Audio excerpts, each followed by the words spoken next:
সবার বাড়িতেই প্রায়শই তালফুরুলি হয়ে থাকে। তো আমাদের বাড়িতে জন্মাষ্টমীর সময় কীরকম তালফুরুলি হয়ে থাকে সেটাই শেয়ার করব। তো প্রথমে মামনি তালটাকে ছাড়িয়ে ভালো করে ছড়ে নিচ্ছিল। ঠিক এইভাবে ছড়ে নেবার পর কিন্তু মামনি অনেকক্ষণ ধরে প্রায় ফুটিয়ে নিয়েছিল।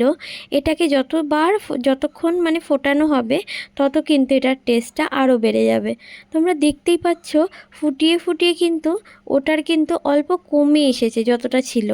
তারপর কিন্তু এর মধ্যে দিয়ে দিয়েছিল গোটা মৌরি, যেটা এটার গন্ধটাও বাড়ায় আর এটার স্বাদটাকেও বাড়ায়। তারপর এর মধ্যে দিয়ে দিয়েছিল সুজি আর দিয়ে দিয়েছিল নারকেল কোড়া। নারকেল কোড়াটাও কিন্তু এটার টেস্টটা অনেকটা বাড়িয়ে দেয়। তারপরে এর মধ্যে দিয়েছিল বেশি করে চিনি। চিনিটা না দিলে কিন্তু তালফুরুলিটা একদমই মিষ্টি মিষ্টি হবে না। ব্যাস এবার ভালো করে নাড়িয়ে একটু চিনিটা গলে মতো গেলেই কিন্তু রেডি আমাদের তালফুরুলি করার জন্য। সামান্য একটু ঠান্ডা হয়ে গেলে তারপরেই কড়াতে তেল দিয়ে গরম হয়ে গেলে এইভাবে গোল গোল করে কিন্তু মামনি ছেড়ে দিয়েছিল। ব্যাস এবার কিন্তু ভালো করে লাল লাল হয়ে গেলে তুলে নিলেই কিন্তু রেডি আমাদের তালফুরুলি।